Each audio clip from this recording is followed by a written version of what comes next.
kauturan sa siningation, ginaagda ko kamo sa pag-upod sa akon sa pagpamalandong sang pulong sa Ginoo nga makita sa binuhatan o kon Acts chapter 16 kag din nagalin sa 25 pagkadto sa 34. Pero akon lang basahon ang aton kinahanglanon nga mga verses sa aton nga pagtuon sa sini nga aga. Magabasa lang ako sang 29 pagkadto sa 31 nga nagasiling, nagpangayo ang bantay sang suga kag dali-dali siya nga nagsulod kag nagluhod nga nagapalangurog sa tubangan ni Pablo kag ni Silas. Gani iya sila gindala sa guwa kag ginpamangkot. Ano bala ang himuon ko, mga sir? Agod nga maluwas ako. Nagsabat sila, magtuo ka kay Ginoong Hesus kag maluwas ka, ikaw kag ang imo panimalay. Kabay nga ang Diyos magpakamayo gay sini nga mga pulong nga aton nga pagatun-an sa sini nga aga. Kagini amo ang sabat sang pamangkot sang isa ka manugbantay sang mga priso. Sadtong tion nga ginpriso si San Pablo kag si Silas didto sa Pilipos. Kagini nga pamangkot ginpamangkot niya sa kay San Pablo kag kay Silas. Ang iya pamangkot suliton na nako nagasiling, Sir, anong buhaton ko agod maluwas ako? Ang sabat ni San Pablo kag ni Silas tama gid kaathag, mas masanag pa kay sa silak sang adlaw. Nga nagasiling, magtuo ka kay Ginoong Hesus agud nga maluwas ka. Kagini nga mga pulong o kon bersikulo aton pagapartihon sang tatlo ka bahin. Agud nga mabusi-si ginaton sing maayo ang mga kaundan sini. Kagini nga bersikulo makita sa 31 sang Acts chapter 16. Ang una dre nga aton pagapatugsilingan amo ang pulong magtuo ka. Ang pagtuo amo ini ang pagsunod kung ano ang ginatudlo ni Jesus Christ sa aton, suno sa ginahambal sang balaan nga kasulatan nga amo ang Biblia. Kinahanglan naton ang pagtuo.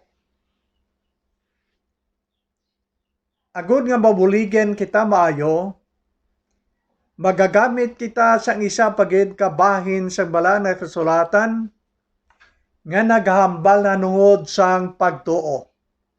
Kagini makita sa Episo kapitulo 2 halin sa 8 pakadto sa 9. Kag ang pulong sang Ginoo nga makita diri sa Episo 2:8 pakadto sa 9 nagasiling, tungod sa bugay sang Dios naluwas kamo paagi sa pagtuo. Ara liwat ang pulong, pagtuo. Tungod sa bugay sang Dios naluwas kamo paagi sa pagtuo. Ang bugay sang Dios kag ang pagtuo sang tao kon magkit-anay nagabunga sang kaluwasan. Siguro aton narrow down jotay sa isa ka mag-asawa. Kung ang lalaki kag babae mag-asawahay, mabata ina sila.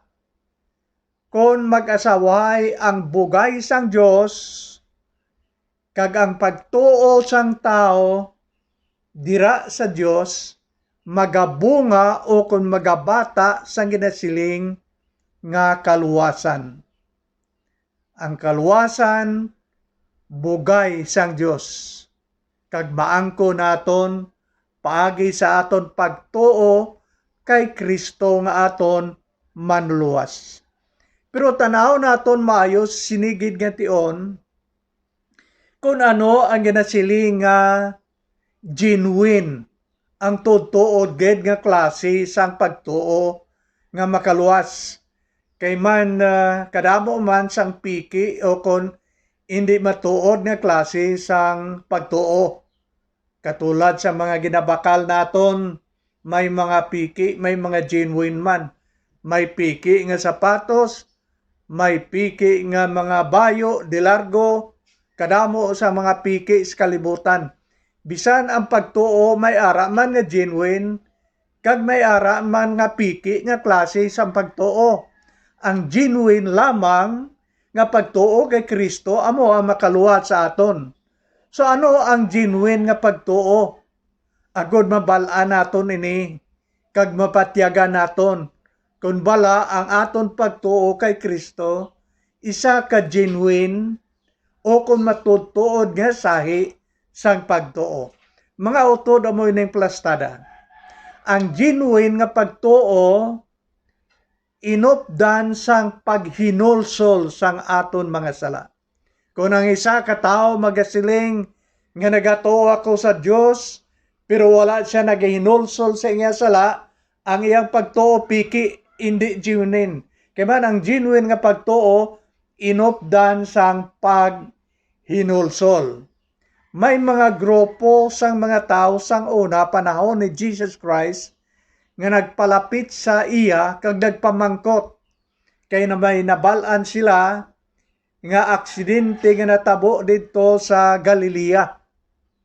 Kagini nga mga grupo sa mga tao nga nabalaan nila naghalad sang halad para sa Dios pero ginsuspitsahan sila nga mga rebelde. Gani ginpangpatay sila dito. So ang mga tao nag-report kay Kristo, upod ang balatyagon nga ini sila ginpapatay, ginpamatay, tungod kay makasasala sila.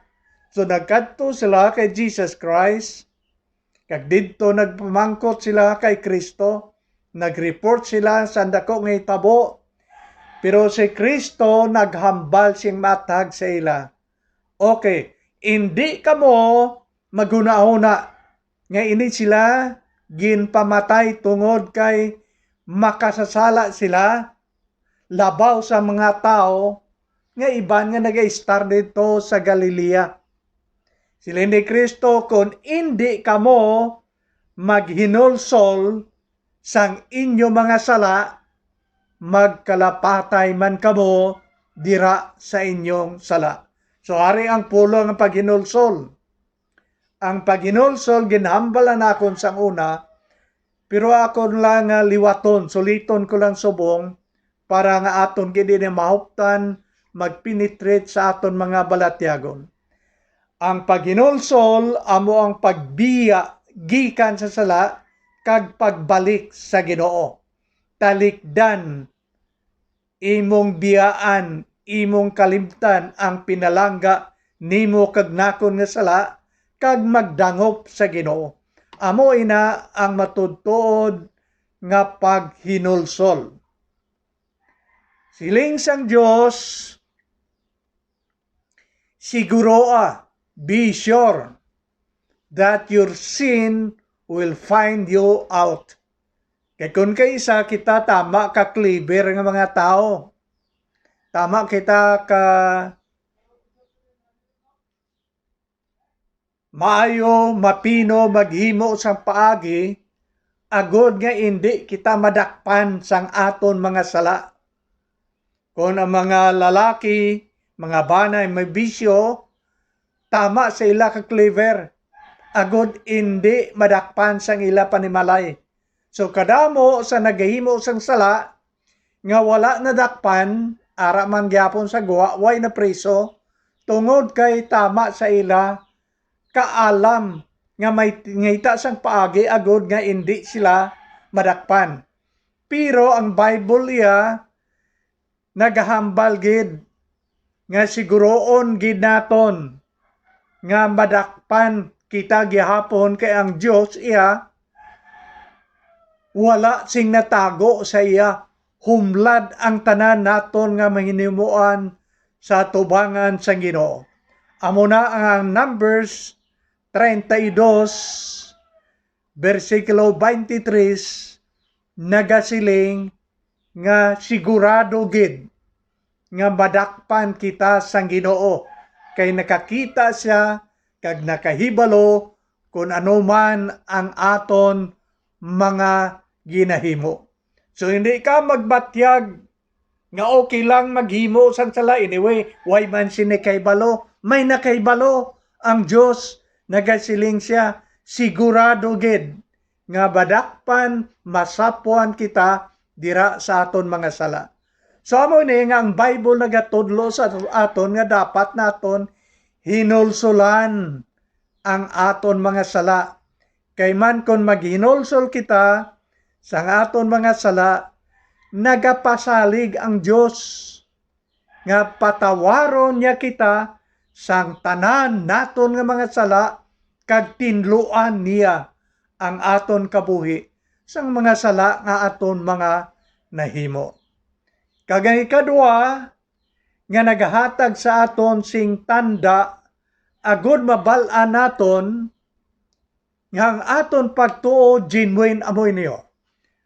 Ang matutuod nga genuine nga pagtuo inopdan sang pagbaton kay Kristo sa aton mga kabuhi.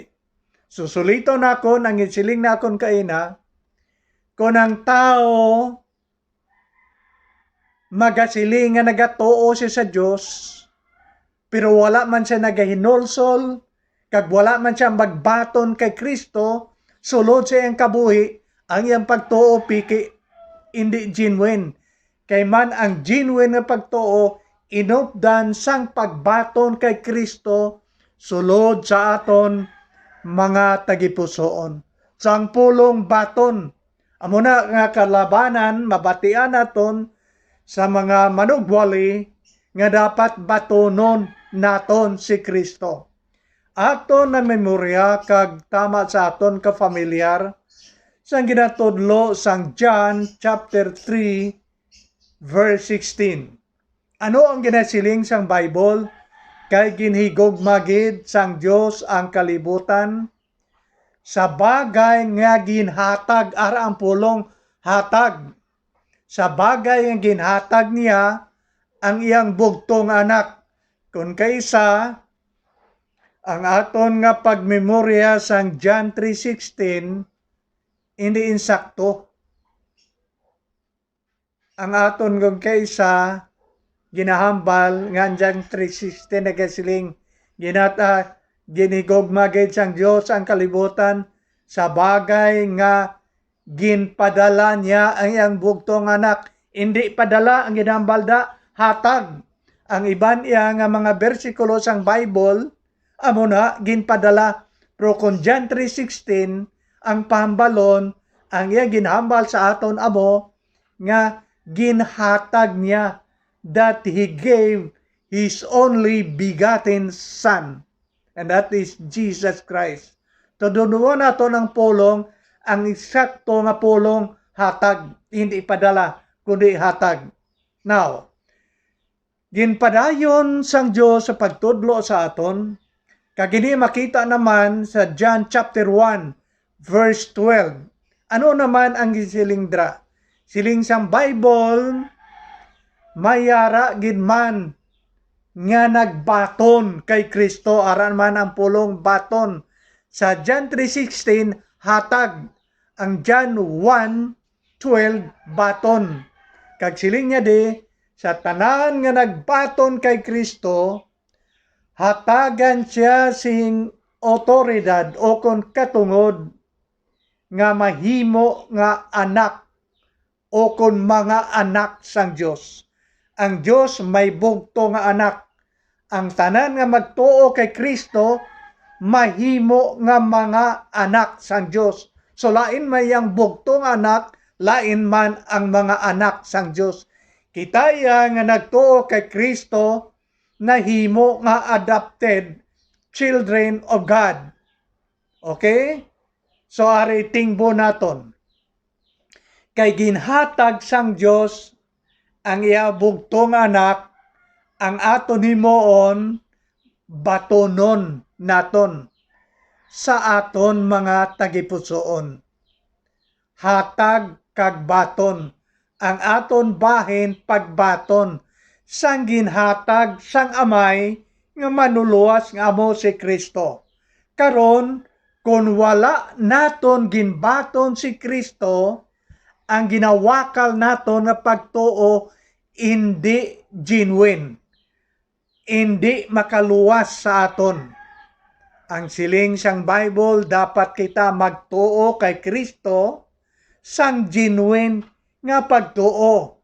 Kagako ni suliton luwat agod magpenetrate sa aton mga balatyagon sa aton una-una nga ang matudtod nga pagtuo inupdan sang aton paghinulsol sang aton mga sala kag pagbaton kay Kristo sulod sa aton mga kabuhi.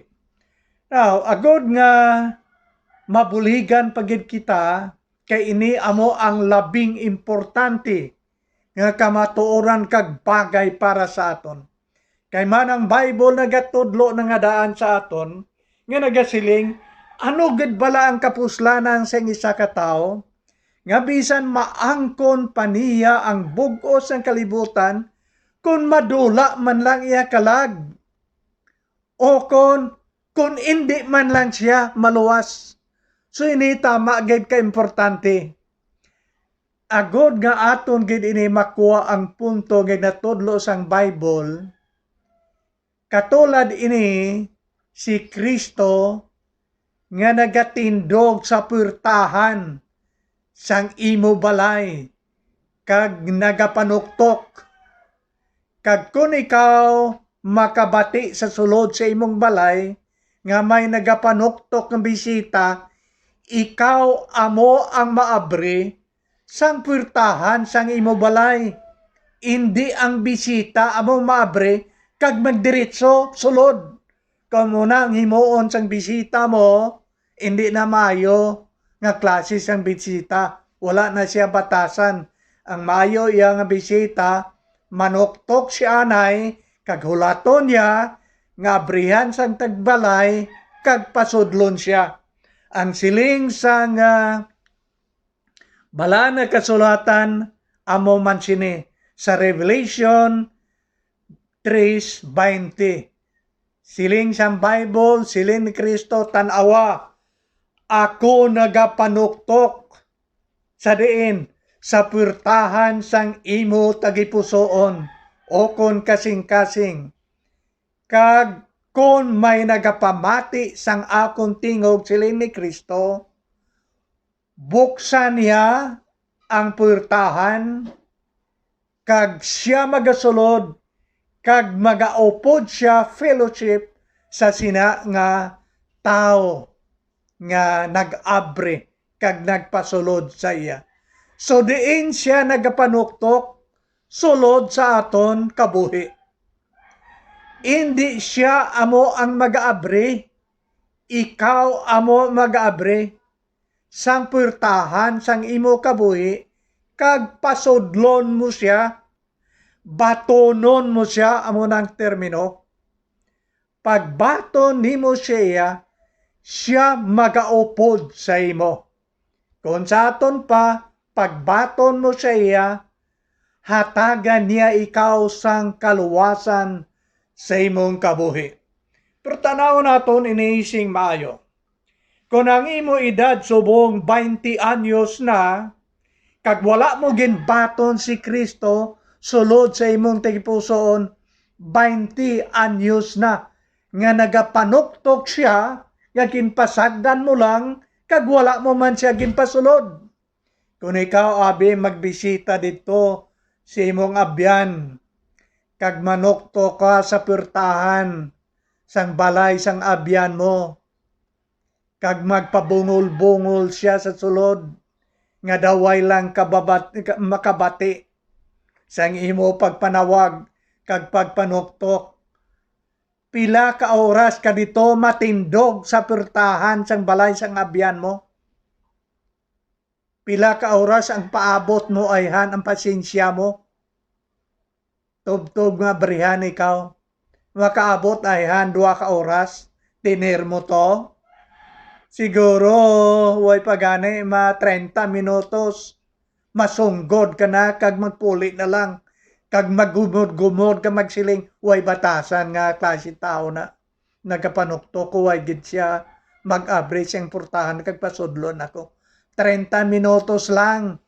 Karon kon 20 anyos na ikaw, si Kristo nagapadayon sa pagpanuktok sa pirtahan sang imo tagipusoon, mauntat lang siya panuktok kung ang tion magaabot na, nga ikaw madula na sa sining kalibutan, o kung sa tion nga magabalik sa liwat sa paghukom sang tanan nga mga tao sa sini nga duta.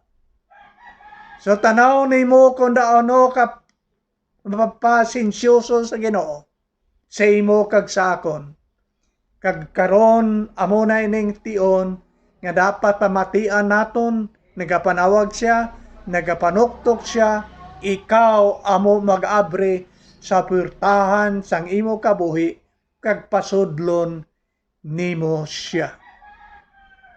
Kagang sunod nga aton pagatun-an sa sini nga bersikulo nga nagasiling, magtuo ka kay Ginoong Hesus. So ang ikadua nga pamangkot amo ini, sino ang dapat naton nga tuohan ang saligan?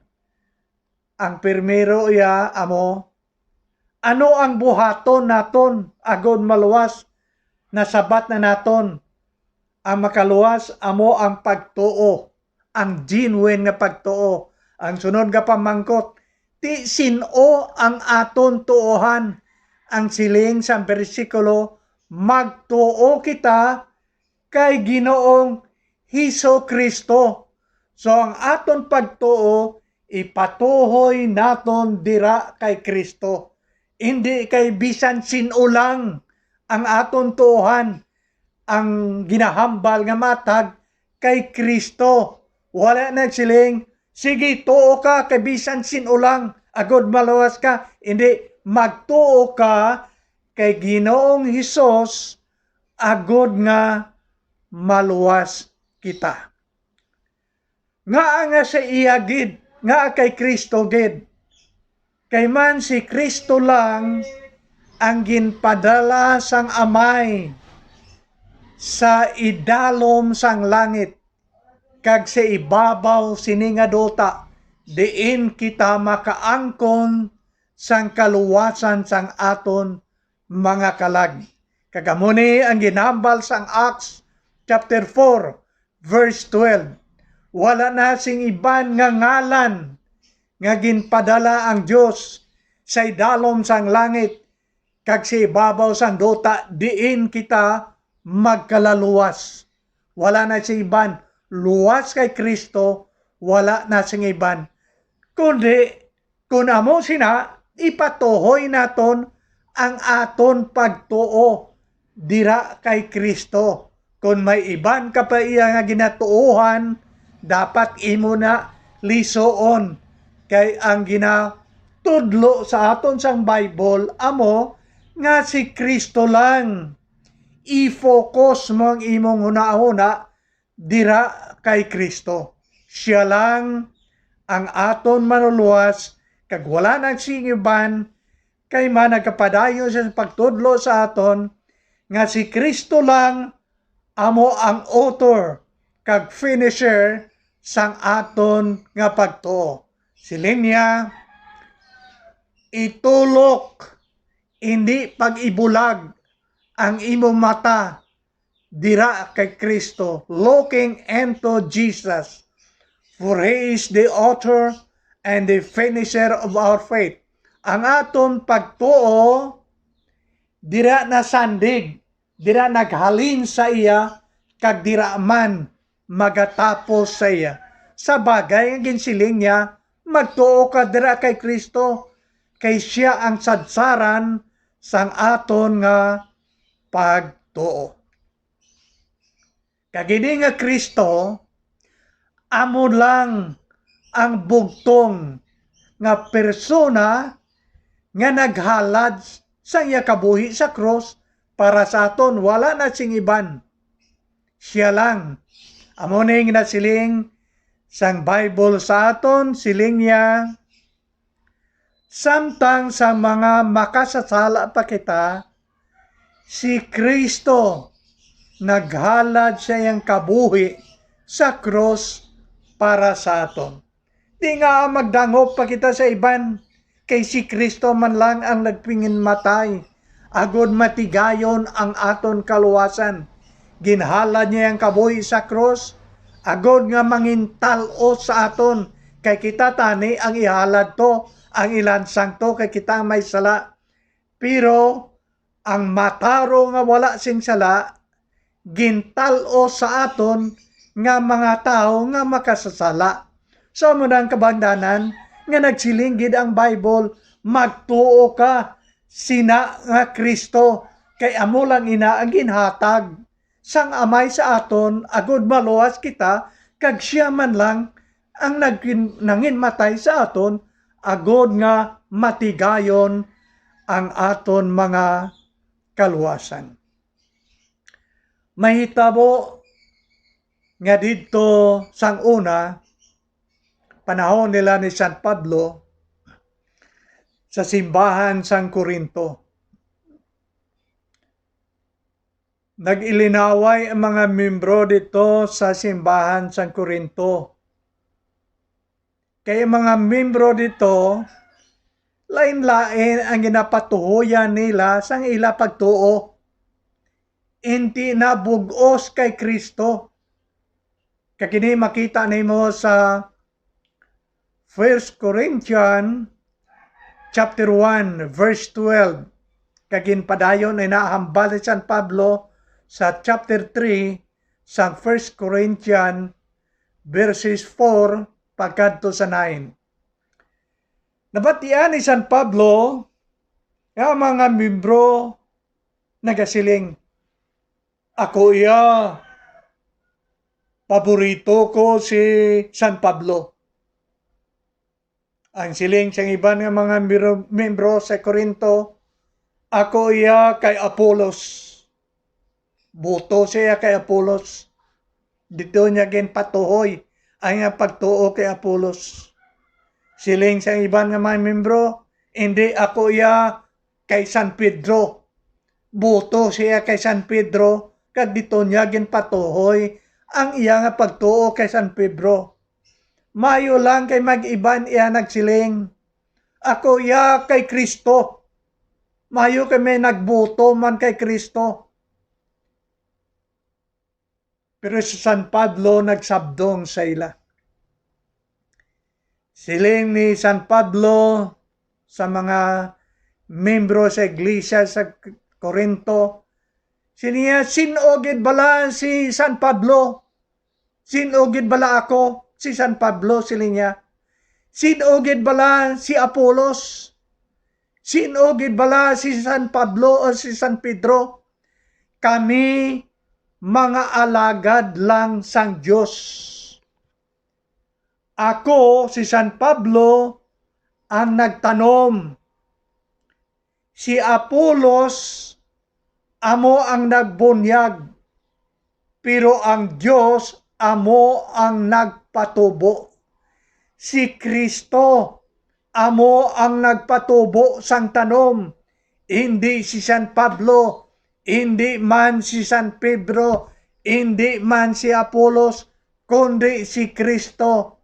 Mga utod, si Kristo amo ang nagpatubo sang imo pagtuo. Si Kristo amo ang nagluwas sa imo kag sa akon. Hindi si San Pablo, hindi si San Pedro, hindi si Apolos.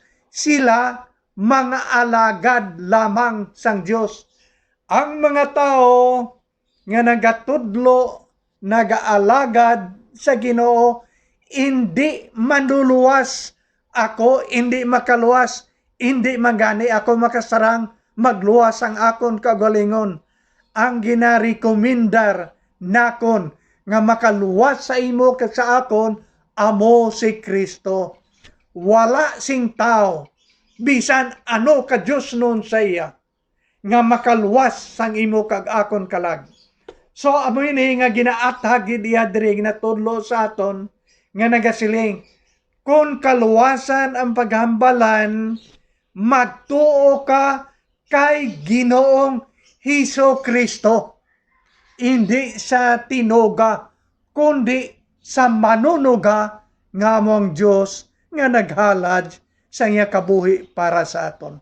So matinaw diri ang iya ginhambal. Aton ipatuhoy kay Kristo, tungod kay si Kristo lamang amo ang ginhatag sang amay para sa aton, agod nga maluwas kita, kag si Kristo man lang ang naghalad sa iyang kabuhi sa krus para sa aton, agod nga matigayon ang aton nga kaluwasan. Kag ikatatlo dire nga pamangkot nga aton sabton, amo ini, ti kon magtuo kita kay Kristo nga aton manluwas, ano ang aton maangkon? Ano ang aton mabaton? O kung ano ang mangin bunga sang aton nga pagtuo dira kay Kristo? So ginsiling niya dire nga magtuo ka kay Ginoong Hesus, ang sugpod agod nga maluwas ka. Ang mangin resulta gali, ang maangkon mo, kaluwasan sang imo kag akon kalag. Ti ano gid bala ini ang ginasiling nga kaluwasan? Ang kaluwasan amo nga hindi na kita pagsilutan, hilway na kita, luwas na kita sa silot sang aton sala. Amo ina ang ginahambal sang Bible sa John chapter 3 verses 17 pagkadto sa 18.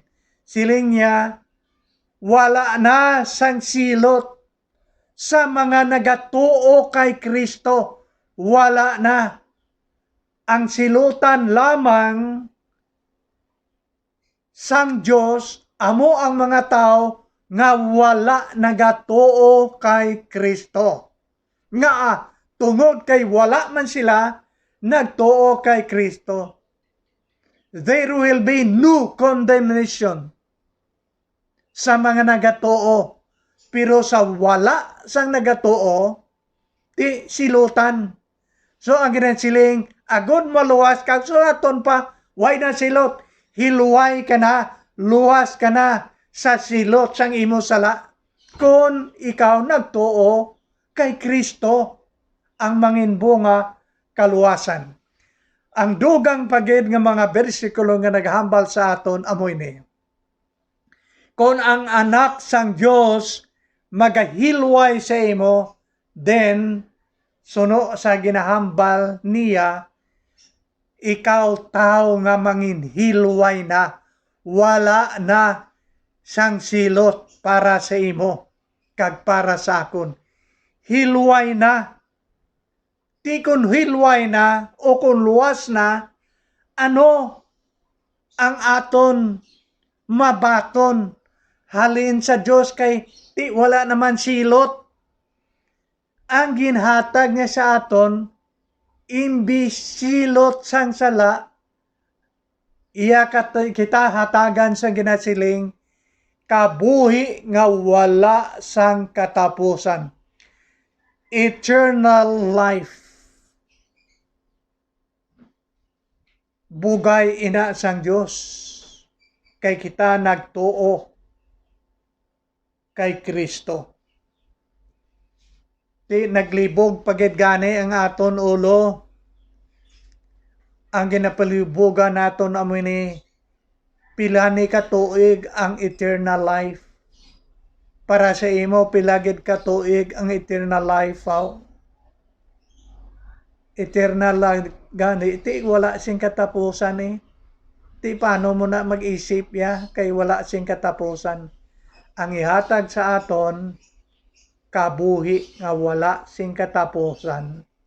Kagang kabuhi nga wala sing katapusan, gamito naton ina didto sa langit upod kay Kristo. Kung tawgon kita sang Dios sa wala pa siya magbalik, magapakig-upod man kihapon kita kay Kristo. Pagbalik niya, banhaw niya ang tanan nga nagkalapatay nga may pagtuo kay Kristo. Then sila niya, we will be with Jesus Christ in heaven eternally.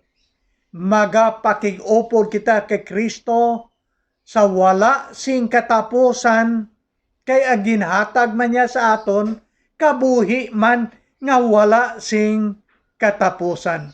Amoy na ang ginatudlo gid sang Bible sa aton. Pero aton ini nga unaton jutay. Pamangkuton pagid naton ang aton kaugalingon. Ti mabalaan bala naton subong samtang buhi pa kita nga kita naluwas na. Kung ang tao ang imong pamangkuton sina, lain-lain ang ila sabat. Siguro ang iban magasabat, wala si makabalo sina, mabalaan na nagaling kon patay na kita, kung naluwas kita o kung wala. Ayan, ano na ang klase sang sugilanon? Wala ka gani, kabalo nga, buhi ka pa. Anay kay patay ka na, kabalo ka na kung naluwas ka, kung wala. So, pamangkuto na lang naton ang Bible. Kung ano ang ginahambal niya. Kung bala, mabalaan naton subong, samtang buhi pa kita, kung naluwas kita o kung wala. Are, akon gid basahon, ang iba ng mga verses akon lang ginahambal, wala na akon ginabasa, pero akon gid basahon, agud nga ang sabat sang imo kag akon pamangkot, ang Bible amo ang makasabat. Siling niya sa 1 John chapter 5 verse 13 nagasiling, ginasulat ko ini sa inyo agod mahibaloan ninyo nga may kabuhi kamo nga wala sing katapusan. Agod mahibaloan ninyo nga may kabuhi kamo nga wala sing katapusan. Kamo nga nagatuo sa ngalan sang anak sang Dios. Siya mo na yung ginsabat niya. Siling sa bala ng kasulatan, ginsulat ko ini sa inyo. Sinong ginsulatan? Kamo nga mga nagtuo sa anak sang Dios. Ang ginsulatan, ang nagtuo sa anak sang Dios. Ano ang mensahe? Agod mahibaluan ninyo nga kamo nakaangko na sang kabuhi nga wala sing katapusan. Kung sa aton pa, agod nga mabalaan ninyo nga kamo naluwas na. So ang pamangkot, mabalaan ba naton subong samtang buhi pa kita? Ang Bible nagsugid sa aton nga mabalaan naton. Nabalaan naton nga kita naluwas na. Kay man, nagtuo na kita kay Kristo. Si Satanas mag-inject sa mga pagpangduwa-duwa, dira sa imong hunahuna, nagasiling siya, wala ka maluwas, abriya ang imong Bible. Sa John, 1 John, chapter 5, verse 13, abriya kag ipabasa kay Satanas kag singgana o ikaw inchindis ni kung anong ginhambal dre. Mga utod, sunda kag tuohi ang Bible. Ikumparar sa maginatudlo sang tao nga wala na pagkitag na base sa kamaturan nga mo ang pulong sang Ginoo. Tapos kita nga nagtuo kay Kristo, kag naangko na naton sigurado 100% ang kaluwasan, magapabilin kita nga magakabuhi nga may pagtuo dira kay Kristo. Hindi nga pagtuo nagauntat na. Sa Galatians chapter 2 verse 20 nagasiling, ginlansang ako sa krus upod kay Kristo, hindi na ako ang nabuhi, kundi si Kristo na ang nagakabuhi sa sulod nakon. Kag ang kabuhi nga ginakabuhi nakon subong siling ni San Pablo, akon igakabuhi dira kay Kristo nga nahigugma sa akon. So ang aton nabilin nga kabuhi, aton igakabuhi nga may pagtuo dira kay Kristo, ang Kristo nga naghigugma sa aton kag naghalad sang iya kabuhi para sa aton. Kay man ang ginatudlo gid sa Bible, tapos kita maluwas, magapadayon kita nga magasalig sang Dios. Kay man ang pagtuo amo nagahatag sang kusog sa aton sa pagpadayon sa pagkabuhi subong nga mga anak sang Ginoo.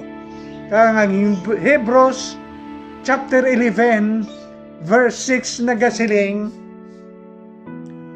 nga hindi naton mapahamuot ang Diyos kung wala kita nagatuo sa Ginoo. It is impossible to please God without faith. So ang pagtuo, tapos kita maluwas, nagapadayon. Padayon nga magsalig sa iya, kay ni ang aton kusog sa pagkabuhi si matarong ayon sa kabubuton sa Ginoo. Madamo gid nga salamat kag kabay nga ang Dios nun nga kalinong pagidait nga naghalin sa Amay, Anak kag balaan nga Espiritu, magapadayon gid sa pagbabilin sa aton mga kabuhi.